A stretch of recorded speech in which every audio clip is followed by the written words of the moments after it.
In front of me is Motorola Moto G82, and let me show you how to activate developer options. So first of all, just open the settings, then find and select System, and here, as you can see, right now you cannot see any developer or any other options. Let's go back. Now go to About Phone, scroll all the way down, and tap 7 times on build number. Now you need to provide your pattern, and as you can see, you unlock developer options. So now go back, open System again, and as you can see, developer options appeared right here. So now you can smoothly open them and use all the options, all the features to activate anything. Just tap on the switcher, and that's it. Then you can deactivate it the same way.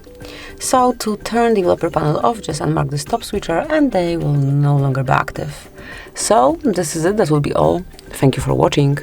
Please subscribe our channel and leave the thumbs up.